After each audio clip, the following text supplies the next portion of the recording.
ஹல்லேலூயா. ஆண்டவர் தயவா இந்த நாளை தந்ததற்காக கர்த்தரை நான் நன்றியோடு துதிக்கிறேன், ஸ்தோத்திரிக்கிறேன். நான் செய்திக்கு ஆதாரணமாக யாவரும் கண்களை மூடி ஒரு சிறிய ஜெபத்தை ஏறெடுத்து நான் செய்திக்குள்ள கடந்து செல்லலாம். அன்பு நிறைந்த எங்கள் ஆண்டவரே, இந்த காலை வேளையிலே அப்பா உங்களுடைய சமூகத்திலே நாங்கள் வந்திருக்கிறோம்.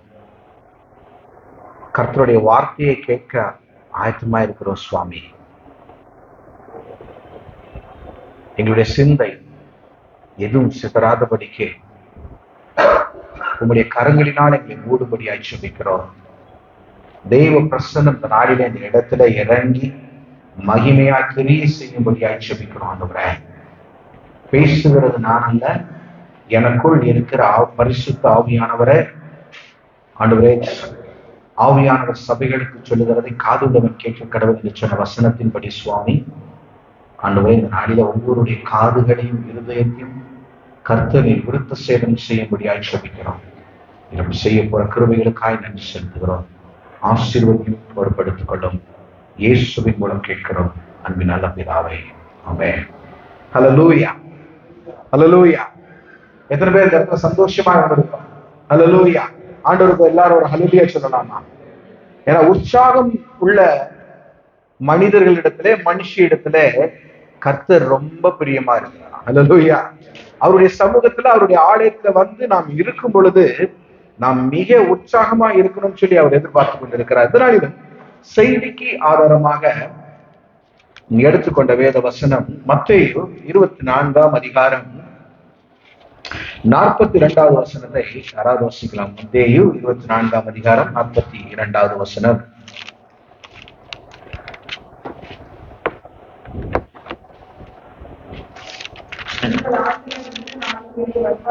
உங்கள் ஆண்டவர் இன்ன நாளிகையிலே வருவார் என்று நீங்கள் அறியாதிருக்கிறபடினாலே விழித்திருங்கள். ஹலோ, ஆண்டவர் நம்மளை பார்த்தா சொல்றாரா? நம்மளை பார்த்தா சொல்றாரு அந்த கருத்தை. உங்கள் ஆண்டவர் இன்ன நாளிகையிலே வருவார் என்று நாம அறியாதிருக்கிறபடினால நம்ம விழித்திருக்கணுமா? ஹல்லேலூயா. எத்தனையோ பேர் கேட்டாங்க, ஆண்டவரே நீங்க எப்ப வருவீங்க, எப்ப வருவீங்கன்னா அவர் சொல்லிட்டாரு, அந்த நாளிகை என்னையும் பிதாவையும் தவிர வேற யாரும் அறிய மாட்டாங்க. ஆனா அதற்குண்டான அடையாளங்கள், அநேக அடையாளங்கள் இந்த உலகத்துல நடக்கும். அப்பொழுது நீங்கள் அறிந்து கொள்வீர்கள், நான் வரப்போகிற நாள் மிக சமீபமா இருக்கிறது என்று சொல்லி. ஹல்லேலூயா. வேதத்தை குறிப்பிட்டிருக்கிறபடி அந்த அடையாளங்கள் எல்லாம் இப்பொழுது நடந்து கொண்டிருக்கிறதா? இயற்கை பேரழிவு ஒரு பக்கம், மனுஷன் கொலை செய்கிறது இன்னொரு பக்கம், விபச்சாரம் பெருகி இருக்கிறது இன்னொரு பக்கம், யுத்தத்தின் செய்திகளை கேள்விப்பட்டுக் கொண்டே இருக்கிறோம். எல்லா இடத்திலையும் பிரச்சனை, எங்க திரும்பினாலும் சமாதானம் இன்மை. இப்படிப்பட்ட கால சூழ்நிலைக்குள்ள நாம் வந்திருக்கும் பொழுது ஆண்டவர் அதான் சொல்றாரு, you have to wake up now. இன்னும் தூங்கிட்டு இருக்கிற காலம் இது உங்களுக்கு அல்ல, இது விழித்திருந்து தேவ வருகைக்காய் ஜெபிக்க வேண்டிய ஒரு காலகட்டத்துக்குள்ள நாம் வந்திருக்கிறோம். ஆண்டவர் சொல்றடைய அடையாளம் என்ன? முதல்ல நாம விழித்துக் கொள்ளணும், விழித்திருந்து ஜெபிக்கணும். எதற்காய்? ஒரு கூட்ட ஜனத்தை நம்மோடு கூட இந்த பரலோக ராஜ்யத்திற்கு அழைத்து செல்வதற்கு ஆயத்தமாய் ஆண்டவர் அவர் விட்டு சென்ற அந்த பணியை இங்க கூடியிருக்கிற ஒவ்வொரு பேரும் செய்யணும்னு சொல்லி ஆசைப்படுறாரு. அதனாலதான் ஆண்டவர் சொல்றது என்ன, நான் இன்ன நாளிகையிலே வருவேன் என்று நீங்கள் அறியாது இருக்கிறபடினாலே விழித்திருந்து செவிங்கன்னு சொல்லி சொல்றாரு. அதே அதிகாரத்தில் 44வது வசனம் எப்படி சொல்லுது பாருங்க, நீங்கள் நினையாத நாளிலே மனுஷகுமாரன் வருவார், ஆதலால் நீங்கள் ஆயத்தமா இருங்க. ஹல்லேலூயா. விழித்திருக்கிறது மாத்திரமல்ல, ஆயத்தமா இருங்கன்னு சொல்றாங்க. நம்முடைய இருதயம் சிந்தையும் பரலோக ராஜ்யத்திற்குள் பிரவேசிப்பதற்கு இந்த நாளிலே ஆயத்தமாய் நாம் வைத்திருக்கிறோமா என்று சொல்லி ஒரு கணம் நம்மை நாம என்ன செய்யணும்? சீர்தூக்கி பார்த்து கொள்ளணும். நம்முடைய சரீரம் அங்க போறதில்லை. நம்மளுடைய சரீரம் அழிந்து இந்த மண்ணோடு மண்ணாய் போய்விடும். நம்முடைய ஆவியும் ஆத்துமாவும் மாத்திரம் தான் நம்ம செய்யும் பரலோக ராஜ்யத்துக்கு ஏறி போகக்கூடிய ஒரு காரியமா இருக்கிறது. இப்போ ஆண்டவர் சொன்னாரு, உங்களுடைய ஆவி, ஆத்துமா, சரீரம் மூன்றையும் குற்றமற்றதாய் வைத்திருக்கிறீங்களா அப்படிங்கிறத இந்த நாள் என்ன செய்யணும்? ஒரு விஷயம் நம்ம சீர்தூக்கி பார்க்கணும்னு சொல்லி ஆண்டவர் ஆசைப்படுகிறார். அந்த மத்தேயு 25வது அதிகாரத்துல புத்தி இல்லாத மற்றும் புத்தி உள்ள கன்னிகைகளை குறித்து அங்க எழுதப்பட்டிருக்கிறது. மத்தேயு 25:1-13 வசனம் முடிய நாம் வாசிக்கும் பொழுது அந்த 10 கன்னிகைகளை குறித்து அங்க எழுதப்பட்ட காரியம் என்ன? யாராவது வாசிங்க. 4வது வசனத்துல வாசிங்க.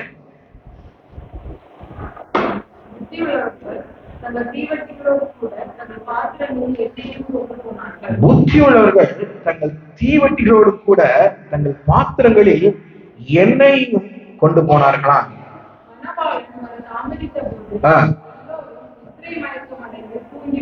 நல்ல கவனிங்க, நல்ல கவனிங்க. ஆண்டவர் வர தாமதித்துக் கொண்டே இருக்கிறது. நம்ம என்ன செய்யறோம்? இன்னும் கொஞ்சம் உறங்கட்டும், இன்னும் கொஞ்சம் உறங்கட்டும், இன்னும் டைம் இருக்கு. அவர் எப்போ வர்றாரு யாருக்குமா தெரியும். என்னுடைய உலக வேலையை நான் என்ன செய்யணும்? கண்டினியூ பண்ணட்டும்னு சொல்லி நம்ம இதுல ரொம்ப கான்சன்ட்ரேஷனா இருக்கிறபடினால என்ன செஞ்சிடறோம்? அந்த அசதியில தூங்கிடுறோம். எதுல தூங்குறோம்? பெட்ல படுத்து தூங்குறது இல்லை.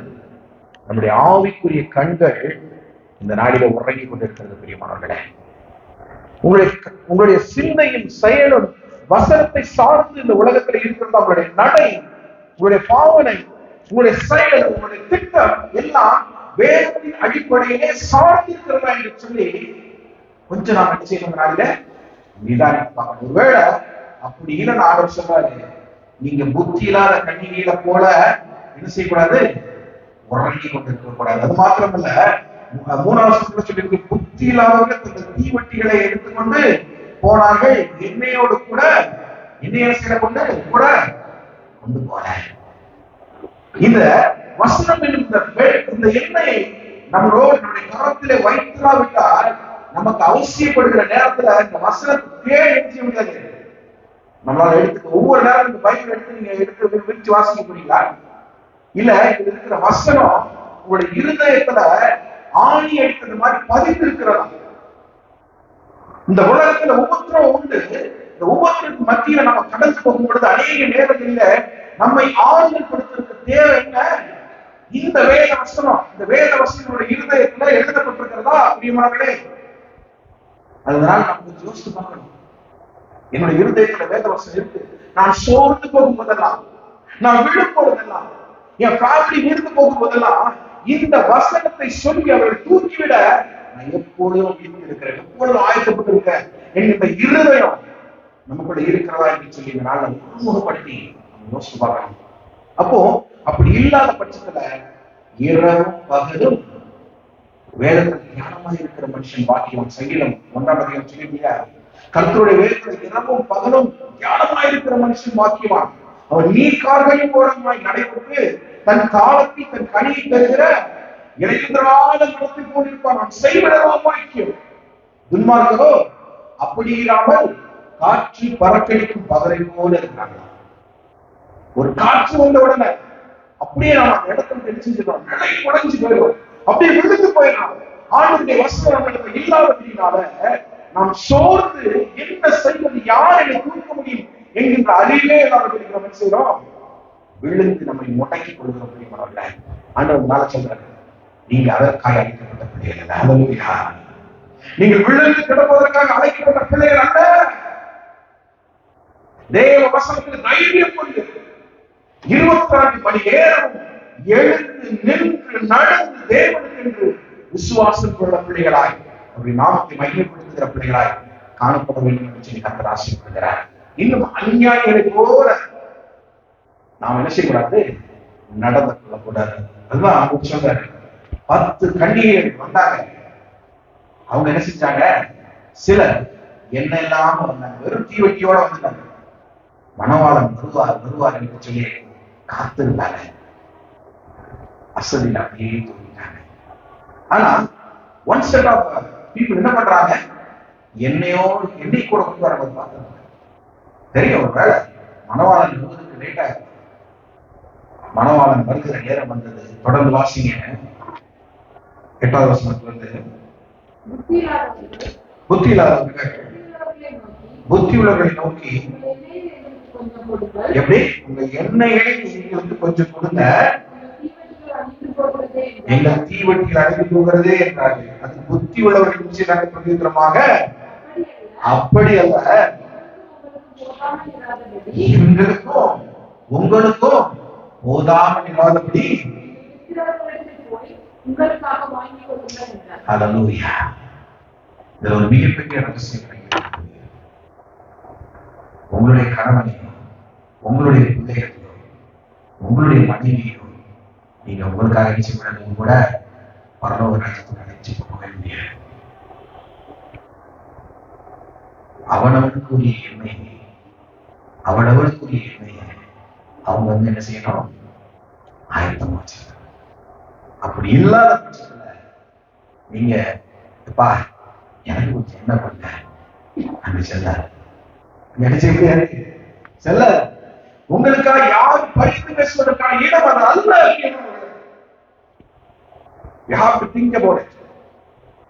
நம்முடைய வீட்டுல நம்முடைய மனைவிகள் அநேக நேரத்துல முழங்கால் படித்து ஆண்டவரோடு உணவாடி கொண்டிருக்கிறாங்க. கணவன்மார்களோ பிள்ளைமார்களோ அதை அலட்சியம் செய்து என்ன செய்யறாங்க?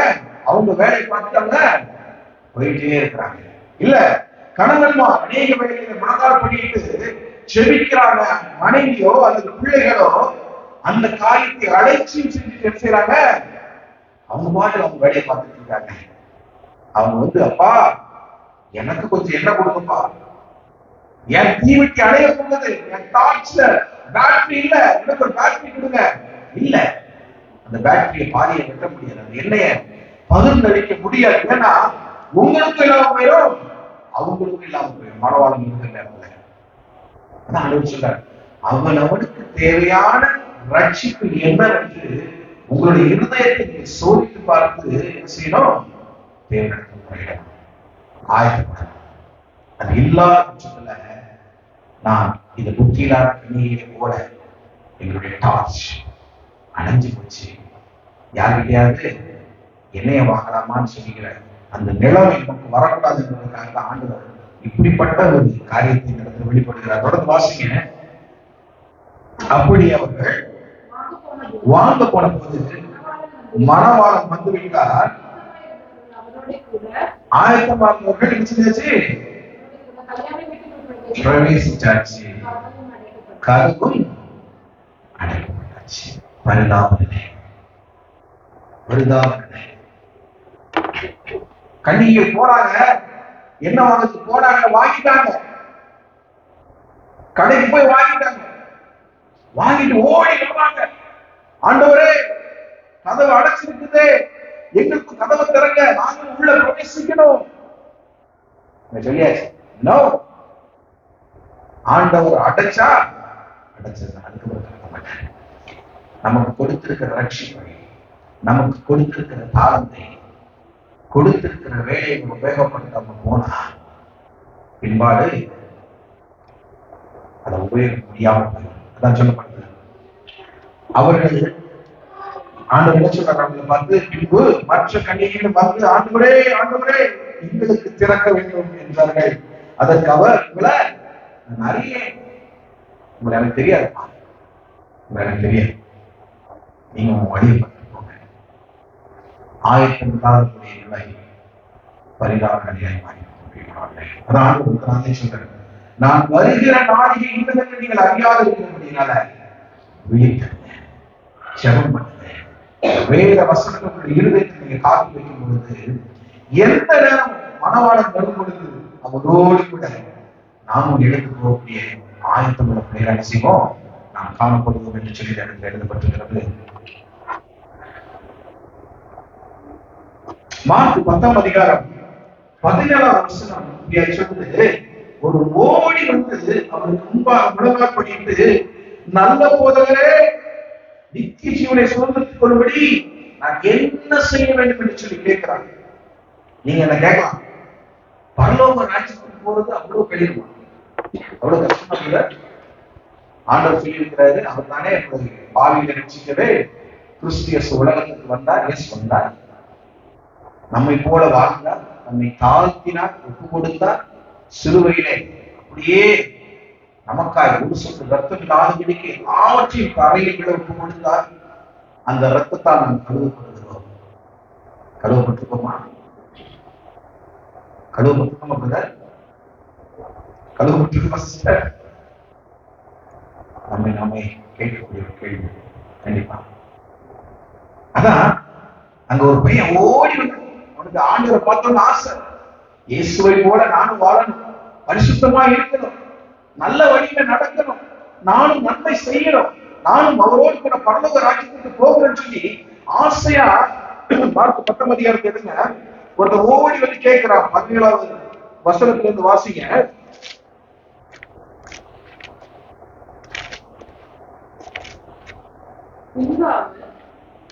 பின்பவன்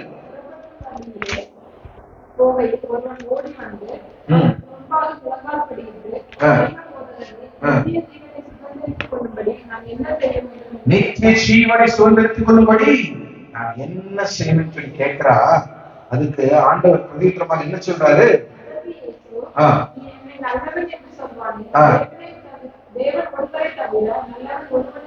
பாருங்க, அந்த இடத்துல கூட தேவனுடைய மகிமையை அவர் எடுத்துக்கொள்ள ஆரம்பிப்பாங்க. அன்னை காத்துக்கிறார். நமக்கு கொஞ்சம் ஒரு காரியம் கிடைச்சிட்டா போதும், நம்ம என்ன செய்வோம்? உடனே நமக்குள்ள கருப்பத்தினாலும் என்னை யாரும் போடலையே, என்னை யாரும் பெரியவன்னு சொல்லலையே, நல்லவன்னு சொல்லலையே, பிரதர் நீங்க நல்லா பாடுறீங்க பிரதர், நீங்க நல்லா வசனம் கொடுத்தீங்க பிரதர். தேவை யாருக்காய் செய்கிறோம்? அவருக்காய் செய்கிறோம். சகல துதியும் கனமும் மகிமையும் அவர் ஒருவருக்கு. மனுஷன் அந்த மகிமை என்ன செய்யக்கூடாது? ஒரு நாளும் ஒரு காலம் எடுத்துக்கொள்ளக்கூடாது. ஒருவேளை வந்து யாராவது சிஸ்டர் நீங்க நல்லா பாடிங்க sister, amen glory to God சொல்லக்கூடாது. தேங்க்யூ சொல்லாதீங்க, தேங்க்யூ சொல்லாதீங்க, க்ளோரி டு காட் சொல்லுங்க. ஏன்னா அந்த மகிமை அவர் மூலியமாக உங்களுக்கு கொடுக்கப்பட்டது. It's not belongs to you. அவர் உங்க மேல் வைத்திருக்கிற அந்த ஆவி உங்களை எப்படியாய் செய்ய சொல்லுகிறது, இந்த திறமையை கொடுத்திருக்கிறது. அந்த சகல துதியும் கனமும் மகிமையும் எடுத்துக்கொள்வதற்கு நாம் பார்க்கிறதில்ல, கிறிஸ்து ஒருவரே பார்க்கிறார். ஹல்லேலூயா, ஹல்லேலூயா. அதான் தொடர்ந்து வாசிங்க. அவர் சொல்றாரு, விபச்சாரம் செய்யாதிருப்பாயாக, கொலை செய்யாதிருப்பாயாக, களவு செய்யாதிருப்பாயாக, பொய் சாட்சி சொல்லாதிருப்பாயாக, வஞ்சனை செய்யாதிருப்பாயாக, ஒரு தகப்பனையும் ஒரு தாயையும் கனம் பண்ணுவாயாக என்கின்ற கற்பனைகளை அறிந்திருக்கிறாயே என்றார். அதற்கு அவன், போதகரே இவை எல்லாவற்றையும் சிறு வயது முதற்கொண்டு நான் கடைபிடிக்கிறேன். அப்பா அம்மா நடத்தின அதே தான் நம்ம நடத்துறோம். எங்க அம்மா எனக்கு நல்ல வசனம் சொல்லி கொடுத்துருக்காங்க. நான் சின்ன வயசுல எனக்கு நல்லா ஞாபகம் இருக்கு. 12 வயசுல நல்லா தவறிட்டு 12 வயசுல நாங்க சர்ச்சுக்கு போயிட்டு வீட்டுக்கு வரும்போது எங்க வீட்டுல மொத்தம் 6 பிள்ளைங்க. அப்படி படை மாதிரி இருக்கும், படை சூழல் போனாங்க. எப்போது கலவரம் உண்மையா தான் இருக்கு. வந்து ஒவ்வொருத்தரா வசனம் போய் பெரிய புத்தகம்னா இன்னைக்கு என்ன பிரசங்கம் அங்க நடந்துச்சு, எதை குறிச்சு பேசினாங்க, அதை எங்க அம்மா எக்ஸ்பிளைன் பண்ணணும். நீங்க எக்ஸ்பிளனேஷன் கொடுக்கலன்னா அன்னைக்கு லஞ்சு கொடுங்க.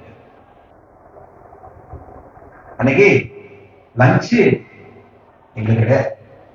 நாங்கெல்லாம் சங்கீதத்துல ஒரு வசனத்தை வாசிச்சு ஒப்பிக்கலன்னா எங்க அம்மா கிட்ட அன்னைக்கு லஞ்சு கிடையாது. இது வந்து தவறாம ஒவ்வொரு வாரம் நடக்கும்.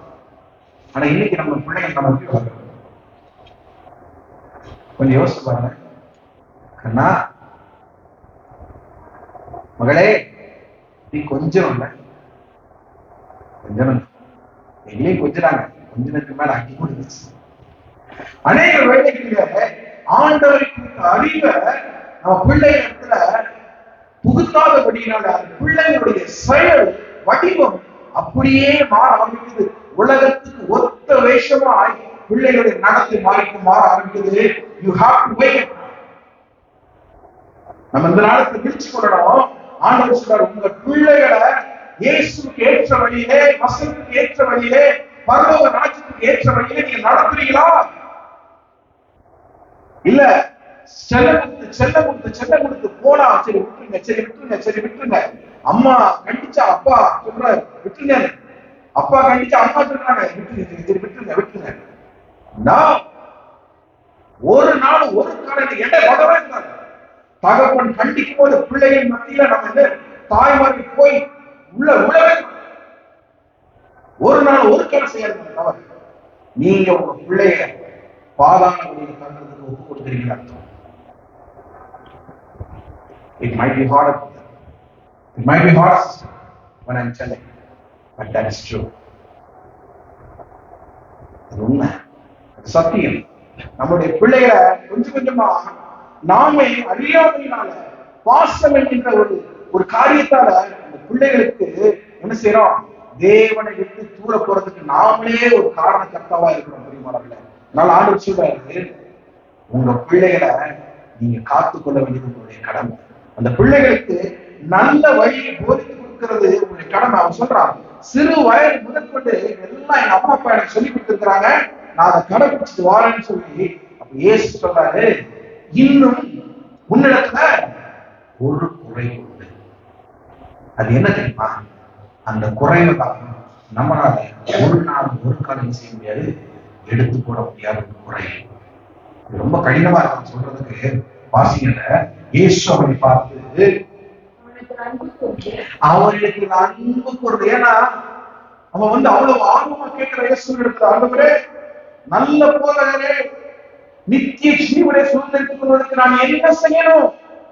நானும் உங்களிடத்தில் இருக்கணும்பா, கோடான கோடி தூதர்களோடு கூட நானும் உங்களை ஆராதிக்கணும்னு சொல்லி ஆசைப்படுறேன் சொன்ன உடனே இயேசு அவன் மீது பட்சமாய் பார்த்து அவன் மீது அன்பு கூர்ந்து, இன்னும் உன்னிடத்துல ஒரு குறை வந்து சுவாமி என்ன செய்யணும்?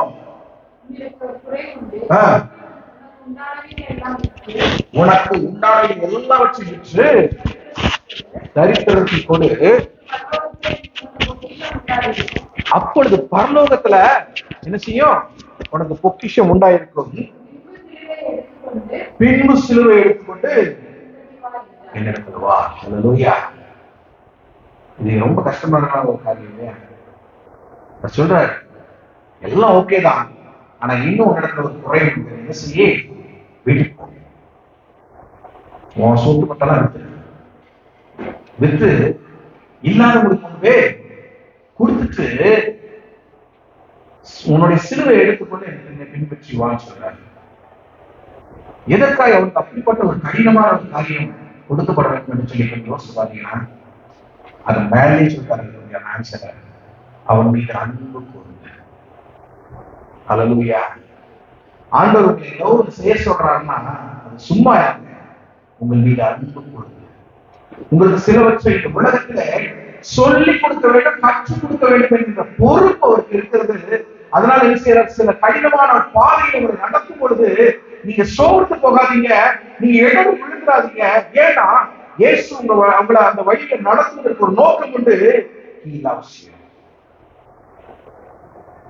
அவர் உங்களை நேசிக்கிறார், அதனால உங்களை சிரிச்சுக்கிறார்.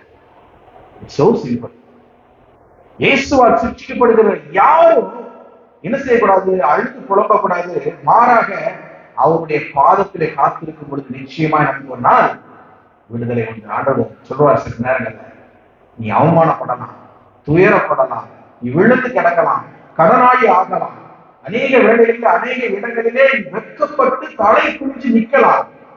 இதெல்லாம் அவன் வாழ்க்கையில வரும். எதற்காக என்றால் இந்த வாழ்க்கையின் கடினத்தை உனக்கு உணர்த்துவதற்காக. இந்த உலகத்துல உன் பிரியம் சார்ந்து இருக்கக்கூடாது. வேதத்தை நோக்கி உன் கண்களை திருப்பு, உன் இருதயத்தை திருப்பு, பரலோகத்தை நோக்கி உன்னுடைய கண்களை ஏறெடுத்து பார், தேவ வழியிலே நட என்று சொல்லி கற்றுக் கொடுப்பதற்காக ஆண்டவர் அநேக வேளையிலே கடினமான பாதையை நம்ம நடத்த தீர்மானிக்கிறார். அதற்கு நாம் ஒப்பு கொடுத்து அவர் வழியிலே போகும் பொழுது ஒரு நாள் வரும், எந்த இடத்துல நீங்கள் அவமானத்தை நிறுத்தி சகிக்கிறோம் அதே இடத்துல தேவனுடைய உயர்த்த ஒரு ஆயத்தமா இருக்கிறார்களே. அவர் நமக்கு சொல்லி கற்றுக் கொடுக்கக்கூடிய காரியம் என்ன? இது மூலியமா உனக்கு இருக்கிறத விட்டு தரித்திரத்துக்கு கொடு, பின்பு என்ன பின்பற்றி வா என்று சொல்றார். ஏன்னா அவன் கேட்ட ஆர்வம் அப்படி. அவருடைய பாதத்தண்டையில விழுந்து கேட்டான், நல்ல போதகரே நான் நித்திய ஜீவனை சுதந்திரித்துக் கொள்ள என்னப்பா பண்ணணும்? உண்மை பின்பற்றி வரணும்னு ஆசைப்பட்டான். அப்படி என் பின்பற்றி வாடா, உனக்கு இந்த உலக ஆசை எதற்கு என்பதற்காய் அவனுக்கு கொடுக்கிற ஒரு கட்டளை என்ன? சகல உன்னுடைய ஆசையை பெற்று தரித்திருந்து கொடு. நம்முடைய பணம் ஒரு நாளும் நம்மளை என்ன செய்யாது, பரலோகத்துக்கு கொண்டு போகாது. அப்போஸ்தலர் 6ஆம் அதிகாரம் நினைக்கிறேன். போய் எல்லாரும் காணிக்கை கொடுத்தாங்க. அப்போஸ்தலர் காணிக்கை கொடுக்கும் போது அனனியா சப்பீரா இந்த தம்பதி என்ன செய்யறாங்க, நம்மளும் போய் எல்லாரும் கொடுக்குறாங்க, நம்மளும் என்ன செய்வோம், அதை வித்து காணிக்கை கொடுப்போம்னு சொல்லி வராங்க. வித்து காணிக்கை கொடுக்கறதுக்கு முன்னால அந்த காசு கையில வந்தோன்னா அவங்களுக்கு என்ன செய்யுது, ஒரு ஆசை வரும்.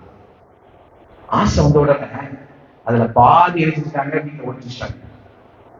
ஒழிச்சு வச்சுட்டு இங்க வந்து கொடுக்கும்போது அப்போஸ்தலர் சொல்றாரு, இவ்வளவுதானா நீ விற்றது, இவ்வளவுதானா? ஆமான்னு பொய் வேற சொல்றாங்க.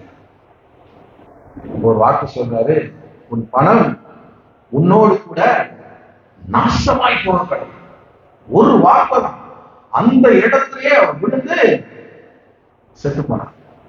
அடக்கம் பண்ணப்பட்டது தெரியாம புருஷங்காரன் வந்து அதே பேர் சொல்றாங்க. சொல்றாரு, விற்கிறதுக்கு முன்னால இது உன்னுடைய இருக்கும் இல்லையா?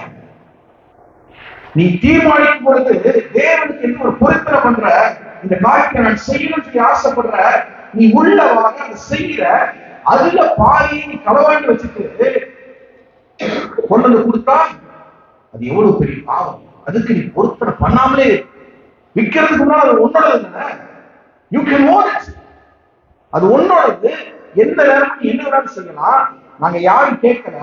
தேவனிடத்துல பொருத்தனை பண்ணிட்டு என்ன செய்யாத ஒரு காலம் இந்த காரியத்தை செய்யாத என்று சொல்லி அந்த இடத்துல இரண்டு மரணம் சடுதியாய் நடக்கிற ஒரு காரியத்தை நம்ம பார்க்கிறோம். அதே மாதிரி சொல்றாரு, என் சிலுவையை பின்பற்றி வா என்று சொல்லி சொன்னவன அவன் மிகுந்த ஆஸ்தியுள்ளவனா இருந்தபடினாலே இந்த வார்த்தைகளை கேட்டு மனமடி வடிந்து துக்கத்தோடே போய்விட்டான். அவன் ஆண்டவரோடு நடக்கணும் அந்த ஆசை ஒரு நிமிஷத்துல என்ன செஞ்சிருது, மாறினது மாத்திரமல்ல, அவன் துக்க முகத்தோட அந்த செய்யறான், கடந்து போறான். அப்போ ஆண்டவர் சொல்றாரு பாருங்க, எல்லாரையும் சுற்றி பார்த்து நம்முடைய சீஷர்களை நோக்கி, ஐஸ்வர்யவான்கள் தேவனுடைய ராஜ்யத்தில் பிரவேசிப்பது எவ்வளவு அரிதாக. ஏன்னா நம்முடைய சிந்தை செயல் எல்லாம் பணத்தை சார்ந்தே இருக்கிறதுனால, நம்முடைய ஆஸ்திகளை சார்ந்தே இருக்கிறதுனால அந்த தேவ அறிவு என்ன செய்யப்படாது, வெளிப்படாது. அதனால ஐஸ்வர்யவான் பரலோக ராஜ்யத்துல பிரவேசிப்பதை பார்க்க, நீங்க 25ஆவது வருஷத்தை நீங்க எடுத்து பாத்தீங்கன்னா தெரியும். ஐஸ்வர்யவான் தேவனுடைய ராஜ்யத்தில் பிரவேசிப்பதை பார்க்கிறோம், ஒட்டகமானது ஊசியின் காதிலே விளைவது எளிதா இருக்கும். பாருங்க, ஆண்டவர் சொல்றாரு, அப்ப எவ்வளவு ஒரு கடினமான காரியம் தேவனுடைய ராஜ்யத்தில் பிரவேசிப்பது. It is not so easy. நம்ம நினைச்சிட்டு இருக்கோம், கிருபையுள்ளவர், அன்புள்ளவர், இறக்கமுள்ளவர், நம்மளை எப்படியாச்சும் கூட்டிட்டு போயிடுவாருன்னு சொல்லி. எல்லாம் உண்மைதான், எல்லாம் உண்மைதான். ஆனா நாம செய்ய வேண்டிய காரியத்தை செய்யாத பட்சத்துல அந்த பரலோக ராஜ்யத்தில் பிரவேசிப்பதற்கு நம்மால் கூடாமல் மனவில்லை. அதான் ஆண்டவர் சொல்றார், விழித்திருங்க, விழித்திருங்க. திருட எந்த நேரத்துல வருவானோ உங்களுக்கு தெரியாது. அதே விதமா தேவனும் எந்த நேரத்துல வருவார் என்று சொல்லி யாருக்கும் தெரியாது. சோ நம்ம விழித்திருந்து செபிக்கும் பொழுது, அவரிடத்துல இறக்கம் பெறும் பொழுதுதான் நம்ம என்ன செய்ய முடியும், நாம பரலோக ராஜ்யத்தை அடைய முடியும். அதுல ஒரு காரியம் நான் உங்களுக்கு சொல்லணும்னு ஆசைப்படுறேன். ஜான் டி ராக்ஃபெல்லர் மிகப்பெரிய ஒரு கோடீஸ்வரர் இருந்தார் அமெரிக்கால, நிறைய தெரிஞ்சுக்கலாம். அவருக்கு எப்ப பார்த்தாலும் அவருடைய சிந்தை பணத்தை நோக்கி இருந்துச்சு. அவர் பணத்தை நோக்கி இரவும் பகலும் ஓடி ஓடி ஓடி உழைச்சி மிகப்பெரிய செல்வத்தை உண்டு பண்ணாரு. ஆனா அவர் தூக்கத்தை தொலைச்சி, நிம்மதியை தொலைச்சி, ஆண்டவரை மறந்து, சாப்பிட மறந்து அவர் அலைஞ்சதுனால அவருக்கு ஒரு வித்தியாசமான ஒரு நோய். என்ன சாப்பிட்டாலும் செமிக்காது, என்ன சாப்பிட்டாலும் செமிக்காது. இப்படிப்பட்ட ஒரு சூழ்நிலை நான் ஹாஸ்பிட்டல் போறாரு. டாக்டர் எல்லாம் செக் பண்ணிட்டு அவர் ஜான் சொல்றாங்க, ஜான் உனக்கு ஒரே ஒரு காரியமாக நாங்க சொல்றோம், உயிர் வாழணும் நீ ஆசைப்பட்டனா என்ன செய்யணும்? உனக்கு செரிக்கக்கூடிய ஒரே உணவு எது தெரியுமா? தாய்மார்கள் குழந்தைகளுக்கு கொடுக்கிற பால் மாத்திரம்தான் உனக்கு செரிக்கும். அது எங்கேயாவது கிடைச்சதுன்னா கொஞ்சம் வாங்கி குடிச்சிட்டு நேரத்துக்கு நீ தூங்காம இருந்தனா நீ உயிரே வாழ முடியும். அல்லேலூயா. 1000 கோடி பணம் அவனுக்கு இருக்கு. அவனுடைய இருதயம் எப்படி இருக்கு கொஞ்சம் யோசிச்சு பாருங்க. எத்தனையோ லட்சம் கோடிகளை சம்பாதிச்சான், 1000 கோடிகளை சம்பாதிச்சான். எங்க திருமணம் அவனுக்கு பஞ்சு மெத்தைகளும் கார்களும் அவனுக்கு நிரம்பி இருந்துச்சு. அவனுடைய வீட்டுல வேலைக்காரங்க அத்தனை பேர் இருந்தாங்க, சமைச்சு கொடுக்கறதுக்கு அத்தனை பேர் இருந்தாங்க. ஆனா ஒண்ணுமே சாப்பிட முடியாத ஒரு சூழ்நிலைக்கு அவன் தள்ளப்பட்டான். தாய்மார்கள் குழந்தைக்கு கொடுக்கிற அந்த பாலை தவிர வேற எதுவும் அவனுக்கு செரிக்காத ஒரு காலகட்டத்தில் அவன் தள்ளப்பட்டான். அவனுடைய இருதயம் எப்படி இருக்கு யோசிச்சு பாருங்க. இரவும் பகலும் ஓடி சம்பாதிச்சு தூக்கத்தை மறந்து, சாப்பாடை மறந்து, ஆண்டவரை மறந்து, எல்லாத்தையும் மறந்து ஓடுனதுனால வாழ்க்கையே போச்சு. அவன் சம்பாதிச்ச போனான், அவனுக்கு எப்படி ஆச்சு? சாபம். அவன் அதை வச்சு என்ன செய்ய முடியும்? ஒரு வாய் சாப்பாடு வாங்கி சாப்பிட முடியாது. இப்படிப்பட்ட ஒரு சூழ்நிலைக்குள்ள நாமளும் தள்ளப்பட்டு விடக்கூடாது என்பதுதான் ஆண்டவருடைய கன்சர்ன். 1 யோவான் 3ஆம் அதிகாரம் 17ஆவது 18ஆவது வசனத்தை வாசிங்க. 1 யோவான் 4ஆவது அதிகாரம் 20ஆவது வசனத்தை வாசிங்க. தேவனிடத்தில் அன்பு கூறுகிறேன் என்று ஒரு சொல்லியும் தன் சகோதரனை பகைத்தால் அவன் பொய். தான் கண்ட சகோதரனிடத்திலே அன்பு கூறாமல் இருக்கிறவன் தான் காணாத தேவனிடத்தில் எப்படி அன்பு கூறுவான்? இன்னைக்கு நம்மளுடைய அன்பு அநேக வேளைகளில் அலைக்கழிக்கப்படுகிறது. அன்புனா என்னன்னு தெரியாம அதான் ஆண்டவர் சொல்றாரு, நீ காண்கின்ற சகோதரனிடத்துல உனக்கு அன்பு கூற தெரியலன்னா நீ காணாத தேவனிடத்துல எப்படி அன்பு கூற போகிறாய்? எல்லாரும் நம்ம எல்லாருக்கும் அப்படியே அடிச்ச மாதிரி இல்லை. நம்மளை எத்தனை பேர் நம்முடைய உறவுகளை நேசிக்கிறோம், நம்முடைய நேபர்ஸை நேசிக்கிறோம், நம்ம கூட வேலை செய்யறவங்க எத்தனை பேர் நேசிக்கிறோம்? நீங்க கண்ட இந்த சந்தோஷத்தை, நீங்க அனுபவிக்கிற இந்த இயேசுவின் சந்தோஷத்தை எத்தனை பேருக்கு நீங்க கொடுத்திருக்கிறீங்க? இயேசுவின் சுவிசேஷத்தை எத்தனை பேருக்கு அறிவிச்சிருக்கீங்க? ஒருவன் விழுந்து கிடக்கும் பொழுது எத்தனை பேரை நீங்க தாண்டி பிடிச்சிருக்கீங்க, தூக்கி விட்டுருக்கீங்க? கொஞ்சம் யோசிச்சு பாருங்க. அநேக நேரங்கள்ல நம்ம சுயநலமாய் நடந்த காரணத்தினால அன்பு இன்னதற்கு விளங்காதபடிக்கு நம்ம அன்பையே மறந்துட்டோம். நம்ம குடும்பம், என் மனைவி, என் பிள்ளைகள் சந்தோஷமா இருந்தா போதும், மற்றவர்கள் எப்படி போனாங்க, என் கூட பிறந்தவங்க எப்படி போனாங்க, பெற்ற தாய்களுடைய எத்தனை பேர் அனாதை இல்லத்துல கொண்டு போய் விட்டு அவங்க ஒவ்வொருவரும் அழுவாங்க. நான் இங்க வர ஆக்ஸ்போர்ட் வரதுக்கு முன்னாடி பிரான்ஸ்ல ஒரு கேம்ப் ஹோம்ல தான் நாங்க வேலை செஞ்சுட்டு இருக்கோம். ஓல்ட் ஏஜ் ஹோம்ல நிறைய வயசானவங்க தான் இருப்பாங்க, எல்லாம் அபோவ் 80 அபோவ் 70 இருக்கிறவங்க. அவங்க சந்தோஷமா உட்காந்து விளையாண்டுட்டே இருப்பாங்க. திடீர்னு புடுங்கி அழுவாங்க. ஏம்மா அழுவுறீங்கன்னு போய் கேட்டா சொல்லுவாங்க, ஐ மிஸ் மை ஃபேமிலி. என் குடும்பத்தை நான் ரொம்ப இழந்து தவிக்கிறேன்னு சொல்லி கண்ணீர் வைக்கிற அநேக பெண்களை, ஆண்களை கண்டது. ஒரு பாட்டியம்மா 91 வயசு, ரொம்ப உற்சாகமா இருப்பாங்க. திடீர்னு கொஞ்ச நாள் அப்படி நல்லாக்கே வந்தாங்க. உங்ககிட்ட கேட்டா ஒரே ஒரு தகவல் சொன்னாங்க, எனக்கு பையன் என்னை ஒரு தடவை கூட பார்க்கல, இந்த கேர் தள்ளிட்டு போயிட்டாங்க, பே கூட பண்ண மாட்டாங்க. அவங்க அம்மா கவர்மெண்ட் தான் பே பண்றாங்க, பே கூட பண்ணாம கடைசியா அந்த பாட்டியம்மா ஒரு வாரம் காலமா சாப்பிடாம உணவெல்லாம் தொடர்ந்து தன்னை வெறுத்து இறந்து போயிட்டாங்க. அந்த மகனுக்கு போன் பண்ணி சொல்றாங்க, அவன் ஈஸியா சொல்றான், அப்படியே எடுத்து போச்சு. யோசிச்சு பாருங்க, எப்படிப்பட்ட காலகட்டத்தில் நம்ம வந்திருக்கோம். அன்பு எங்க இருக்கு? அன்பில்லாதவன் தேவனை அறியான். வேதம் சொல்லியிருக்கிறது, அன்பு தன்னை புகழாது, இருமாப்பா இராது. அன்பு சகலத்தையும் தாங்கும், சகலத்தையும் சகிக்கும், சகலத்தையும் நம்பும், சகலத்தையும் விசுவாசிக்கும். அன்புக்கு பொறாமை இல்லை. அன்பு தன்னை புகழாது, அன்பு இருமாப்பா இராது.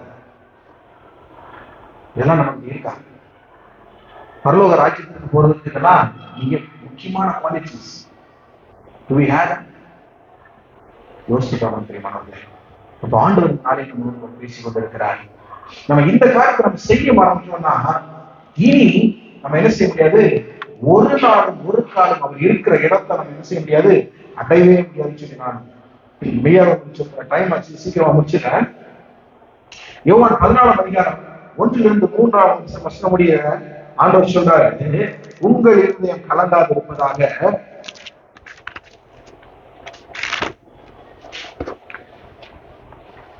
தேவனிடத்தில் விசுவாசமாயிருங்கள், என்னிடத்தில் விசுவாசமாயிருங்கள், என் பிதாவின் வீட்டில் அநேக வாசஸ்தலங்கள் உண்டு, அப்படி இல்லாதிருந்தால் நான் உங்களுக்கு சொல்லியிருப்பேன். நான் போய் ஒரு ஸ்தலத்தை உங்களுக்கு ஆயத்தப்படுத்துகிறேன்.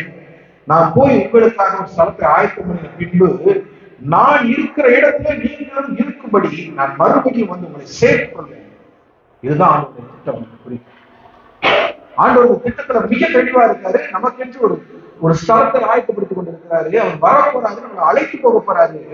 அந்த நாளுக்காய் நாம ஆயத்தப்படுறது இல்லாம நம்மோடு கூட அநேகரை ஆயத்தப்படுத்தக்கூடிய ஒரு காலகட்டத்தில் நாம் வந்திருக்கிறோம். இந்த காரியத்தை நம்ம செய்ய தவறினா பரலோக ராஜ்யத்துல ஆண்டவர் ஒரே ஒரு கேள்விதான் அவனை பார்த்து கேட்பாரு. அது என்ன தெரியுமா? என் அன்பு மகனே, என் அன்பு மகளே, உனக்காக நான் மரித்தேனே, எனக்காக நீ என்ன செய்தாய்? உனக்காக என் ஜீவன் நான் எல்லாம் கொடுத்துட்டேன், ஒரு சொட்டு ரத்தம் கூட இல்லாதபடி எல்லாத்தையும் கொடுத்துட்டேன், நீ என்ன செய்ய மாட்டாய் எனக்காக அப்படின்னு சொல்லி ஆண்டவர் கேட்கிறாரு. ஒரு அமெரிக்காவில் நடந்த ஒரு காரியத்தை நான் சொல்லி நான் முடிக்கிறேன். அங்க ஒரு பெரிய ஒரு கடல்ல தாண்டி போறதுக்கான ஒரு பெரிய ஒரு பாலம். அந்த பாலத்துல ட்ரெயினும் போகும். ட்ரெயின் போகாத நேரத்துல அந்த பாலம் இரண்டாய் பிளந்து இருக்கும். நடுவில் கப்பல் கிடக்கும். அங்க அதை ஆப்ரேட் பண்றதுக்கு ஒருத்தர் இருந்தார். ஒரு நாள் அவருடைய பையன் வந்து ரொம்ப ஆசைப்பட்டு கேட்டான், அப்பா எனக்கு அது ரொம்ப அட்வென்ச்சரா இருக்கு, எனக்கு மரணம்னு ஆசையா இருக்கு அப்படின்னு சொன்னோன்னா அப்பா சொல்லியிருக்காங்க, இல்லப்பா அது ரொம்ப ஆபத்தான வேலை, நீ அங்க வந்தனா என்ன வேணாலும் நடக்கும், எந்த நேரமும் நான் ஒன்னும் கவனிக்க முடியாது, என் வேலையை நான் பார்க்கும் பொழுது ஒன்னும் தவற விட்டுருவேன், அதனால நீ இங்க வர டேஞ்சரான பிளேஸ் நீ வர சொல்லியிருக்காங்க. அவன் கேட்கல, ரொம்ப அடம்பிடிச்சு எப்படியாச்சும் இந்த கூட்டிட்டு போங்கன்னு சொல்லி ரொம்ப கஷ்டப்படுத்தி அப்பா கூட போயிட்டான். போன உடனே இவங்க கொஞ்ச நேரத்துல ட்ரெயின்லாம் கடந்து போனதுக்கு அப்புறம் ரிலாக்ஸ் அப்படின்னு நடந்து பாலத்தின் நடுவில் போய் அங்க நின்ற கடலின் அழக, இயற்கையின் அழக அப்படின்னு பார்த்துட்டு இருக்காங்க. பார்த்துட்டு இருக்கும்போது இவர் டைம் கவனிக்காம இருக்கிறாரு. ட்ரெயின் தூரத்துல வந்தா சத்தம் கேட்கும், ட்ரெயின் ஹார்ன் சத்தம் கேட்கும். ஐயோ இந்த நேரத்துல பாலத்தை அடைக்கணுமே, அப்படி இல்லைன்னா ட்ரெயின் வந்து செஞ்சிடும், கிட்ட வந்துருமேன்னு சொல்லி பையன் சொல்றாரு, நீ இங்கே இருப்பா, இந்த இடத்த விட்டு நகலாது, 12 வயசு ஆகுது, அங்கேயே நகலாத, நான் அப்பா ஓடி போயிட்டு அந்த பாலத்தை இறக்கிட்டு நான் திரும்பி வந்து அவனை கூப்பிட்டுக்கிறேன், நீ பயப்படாத இதே இடத்துல இப்படி உட்காந்துக்கணும், பயமா இருந்துச்சான்னு சொல்லிட்டு அவன் அந்த இடத்துல விட்டு வேகமா ஓடுறான். ஏன்னா அவன் அழுது இழுத்துட்டு போனா டைம் ஆயிடுச்சு. வேகமா ஓட ஓட ஓட ஓட ஓட ஒரு அவசரத்துல வேகமா போறாங்க. திடீர்னு சத்தம் கேக்குது, அப்பா நில்லுங்க நானும் வாங்க. ரொம்ப தூரத்துல இருந்து அவன் சொல்றான், இது ஆல்மோஸ்ட் கரை பக்கம் வந்துட்டேன், வந்து ஆப்ரேட் பண்ண போற நேரத்துல அங்க இருந்து கத்திக்கிட்டே ஓடி வராங்க. பயந்து போய் அவன் ஓடி வரான், டிராக்ல நடந்து ஓடி வரான். வரும்போது என்ன செஞ்சுட்டா, டிராக்குள்ள கால் இடறி விழுந்து கால் உள்ள மாட்டிச்சு. இப்போ இந்த அப்பாவுக்கு ஒரு சாய்ஸா இருக்கு, ஒண்ணு அந்த பட்டன் அமுக்கணும், பட்டன் அமுக்கினா பாலம் இறங்கி அந்த பையன் அந்த இடத்துல நசுங்கி எடுத்துக்கலாம், இல்லைன்னா அந்த ட்ரெயின் அந்த இடத்துல இருந்து கடல்ல இருந்து அங்க இருக்கிற ஆயிரக்கணக்கான மக்கள் இறங்குவாங்க. இவருக்கு இருக்கிறது ஒரே ஆப்ஷன் தான், ஒண்ணு பெத்த பையனா இல்ல ஆயிரக்கணக்கான ஜனங்களா. அவருக்கு ஒரு தடுமாற்றம், என் பையனை எப்படியாவது காப்பாற்றணும் துடிக்கிற, அவன் இருந்து கத்துற, அப்பா please help me, please help me dot அப்படின்னு கத்துறான், கதறான். ஒரு கண்ணீர் ஒரு பக்கம், என்ன செய்ய தெரியாம அந்த பட்டன் அமைக்கிறார். பட்டன் அமுக்க அமுக்க அந்த பாலம் அப்படியே இறங்குது. பாலம் இறங்கவும் ட்ரெயின் கடந்து போகவும் சரியா இருந்துச்சு. இந்த ட்ரெயின் அப்படியே போச்சு, அந்த பையனுடைய சத்தம் அப்படியே அடங்கி போச்சு. இந்த பாலத்துல இருந்து எந்த சத்தமும் கிடையாது. ட்ரெயின் அநேக பேர் சந்தோஷமா போயிட்டு இருக்காங்க. அவங்களுக்கு நடக்கிற எதுவுமே தெரியாது. அவங்க இயற்கையாளர் ரசிச்சுக்கிட்டு சாப்பிட்டுக்கிட்டு குடிச்சுக்கிட்டு சந்தோஷமா நம்மளுடைய டைமை ஸ்பெண்ட் பண்ணி போயிட்டு இருந்தாங்க. அந்த ட்ரெயின்ல இருக்கிற எந்த விஷயங்களுக்கு தெரியாது. ஒரு உயிரை பறி கொடுத்து அந்த ட்ரெயின் உயிரோட போயிட்டு இருக்காங்க. எனக்கு பிரியமான தேவச்சனமே, இதே நம்ம வாழ்ந்துட்டு இருக்கோம். ஈஸ்வரவர் நமக்காக இந்த பூவுலகில் கொடுக்கப்பட்டார், நொறுக்கப்பட்டார், நசுக்கப்பட்டார்.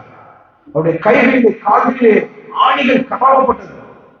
முற்கிடம் வைத்து யூதருக்கு ராஜா வருகிறார் என்று சொல்லி ஏற பண்ணாங்க. அவ்வளவு பாடுகிற 2000 வருஷத்துக்கு முன்பாய் நமக்காக பட்டு நம்மை மீட்பதற்காக வந்து சகலத்தையும் செய்து முடித்து அவர் போயிட்டார். கெத்செமனே தோட்டத்தில் அவர் அழும்பொழுது சொல்றார், பிதாவே உமக்கு சித்தமான இந்த பாத்திரம் என்னை விட்டு நீங்கும்படி செய்யும். இது எவ்வளவு கடுமையான பாத்திரமா இருக்கு, என்னால சகிக்க முடியலப்பா. இந்த வேதனையால சகிக்க முடியல. எனக்கு என்ன நடக்க போகிறது என்பதை நினைத்து பார்க்க பார்க்க என் உடலில் நடுக்கு வருகிறது. கதறுகிறார், பதறுகிறார். ஆனாலும் சொல்றார், எனக்கு முன்னாடி என்னுடைய பாடுகளுக்கு முன்னால இந்த கோடான கோடி ஜனங்கள் மிகப்பெரியவர்கள், அவர்களை ரட்சிப்பதற்காக நான் வந்திருக்கிறேன். அந்த வேலையை பிடிக்காம போயிட்டேன்னா அவங்க பாதாளத்துக்கு போயிடுவாங்க என்கிற அந்த ஒரு காரணத்தை சொல்றாரு. ஆயிரம் சித்தப்படி அல்ல, உம்முடைய சித்தப்படியாக கடவுள் ஒப்பு கொடுத்தார். அதே மாதிரிதான் அந்த தகப்பன் ஒப்பு கொடுத்தான். அந்த ட்ரெயின்ல இருக்கிற ஆயிரக்கணக்கான உயிருக்காக என் மகன் மரிச்சாலும் பரவாயில்ல, என் பிள்ளைய நான் ஒப்பு கொடுக்கிறேன், என் பிள்ளை இந்த ட்ரெயினுக்காக நான் ஒப்பு கொடுக்கிறேன் சொல்லி அந்த பையனை ஒப்பு கொடுத்தார். ட்ரெயின்ல எல்லாம் இருக்கிறவங்க காப்பாற்றப்பட்டு போயிட்டாங்க. அவர் போய் பார்த்தார். அந்த பையன் இருந்த அடையாளமே தெரியல. கூழாய் சிதறடிக்கப்பட்டு சதைகள் எல்லாம் விற்கப்பட்டு வீசப்பட்டு நொறுக்கப்பட்டு, ஐயோ என் மகன், இந்த ட்ரெயினுக்காக நான் உயிரியை கொடுக்கிறேனா, பலி கொடுக்கிறேனே சொல்லி கதறின அப்பாவுடைய முகத்தான் நம்ம பரம தகப்பனை கூட 3 மணி நேரம் அவர் சிலுவையில போராடி கொண்டிருக்கும் பொழுது அதை சகிக்க முடியாமல், பாவம் வீடு திணிக்கப்பட்ட போது அதை சகிக்க முடியாமல் அந்த இடத்தை விட்டு கடந்து போய் 3 மணி நேரம் இருளிலே தவித்தார் நமக்காக. கொஞ்சம் யோசித்து பாருங்க, நம்முடைய வாழ்க்கையை நம்ம எப்படி கட்டமைச்சிருக்கிறோம். How we build our life. எந்த வகையிலாவது ஆண்டவருக்கு நாம பிரயோஜனப்படுறோமான்னு சொல்லி ஒரு நாளை யோசித்து பார்க்க முடியும். அதான் ஆண்டவர் சொல்றாரு, வெடித்து ஜெபம் பண்ணுங்க. நாட்கள் பொல்லாதவையாக காலத்தை பிரயோஜனப்படுத்திக் கொள்ளுங்கள் அப்படின்னு சொல்லி ஆண்டவர் சொல்றாரு. கடைசியா இவைகளிலிருந்து ஜெயம் கொள்வதற்கு ஒரு நல்ல செய்தி உண்டு. என்ன தெரியுமா? வெளிப்படுத்தல் 2ஆம் அதிகாரம் 21ஆவது வசனத்தை வாசிங்க.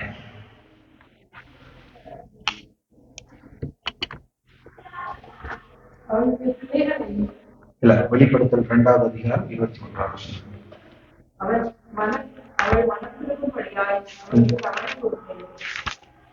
இல்ல, வெளிப்படுத்தல் 3:21. சாரி,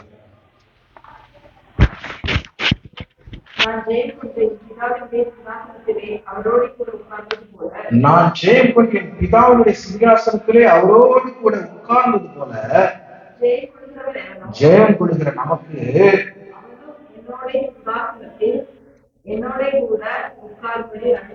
அவரோடு கூட சிங்காசனத்துல உட்காரும்படியான ஒரு கிருபை நமக்கு அளித்தார். கர்த்தர் ஆயத்தமா இருக்கிறார். பிரியமானவர்களே, அதான் அவர் சொல்றாரு.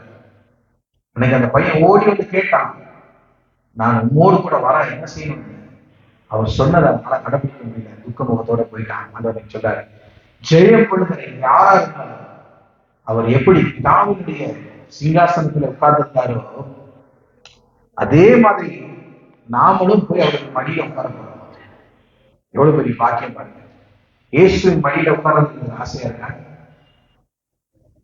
அப்போ இன்னையில இருந்து ஆண்டவருடைய பார்வையில நாம் தவறாது நடந்து அவர் வழியை நாம் மற்றவர்களுக்கு போதித்து திரளான கூட்டத்தை பரலோக ராஜ்யத்தில் நம்ம மனுஷனை கொண்டு போய் நிரப்பி அவரோடு கூட சந்தோஷமா எப்படி கேள்விகள் சேராங்கள் 24 மணி நேரம் செயல்களின் கருத்தர் பரிசுத்தர் பரிசுத்தர் என்று ஓயாம சொல்லியிருக்காங்க. நமக்கும் அப்படிப்பட்ட ஒரு உன்னதமான காலம் கடந்து ஆயத்தமாக பிரியமானவர்களே, செய்ய வேண்டியதுதான் இந்த உலகத்துல வாடுகிறவர்களை விழித்திருந்து அவருக்கென்று ஆயத்தப்பட்டு வாழ்கிற வாழ்க்கையை வாழ வேண்டும் என்று சொல்லி ஆசைப்படுகிறார். கர்த்தர் இந்த வசனத்தை ஆசீர்வதிப்பாராக. ஆமென். யாரும் எழுந்து கண்களை மூடி நாம் செபிக்கலாம்.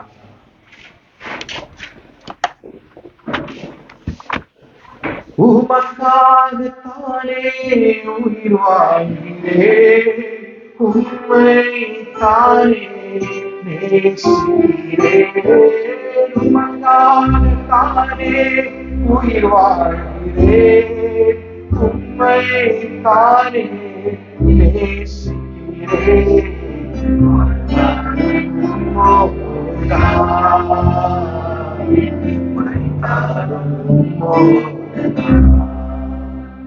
நான் வாழ்ந்தாலும் உம்மோடுதான்,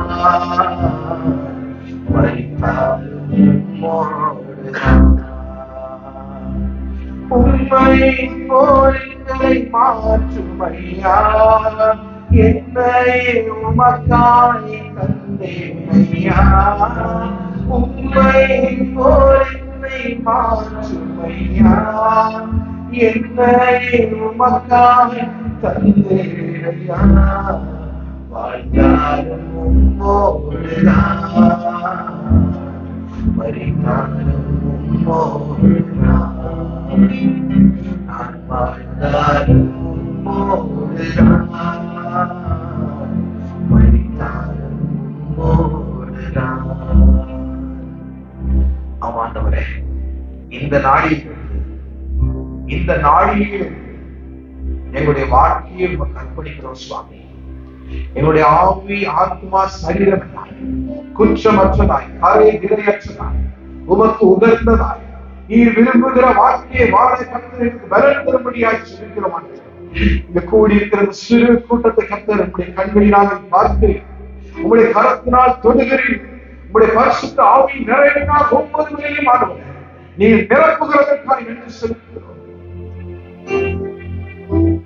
ஒவ்வொரு நாளும் உம்முடைய பலனை கொண்டு இந்த உலகில் நடக்க எங்களுக்கு பலன் தாருமையா.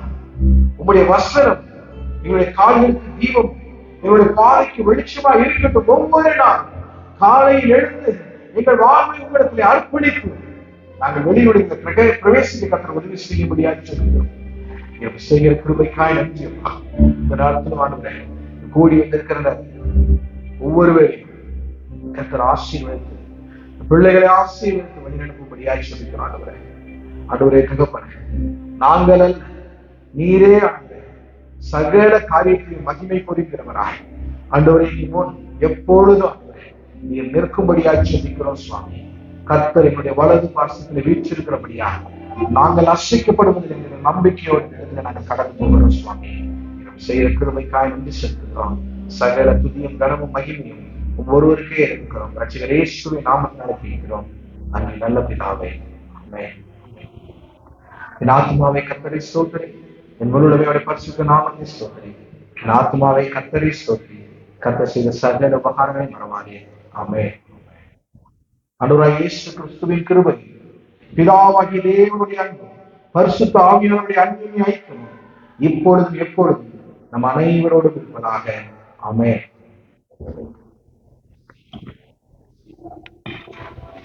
அறிவிப்புகள் பெருசாக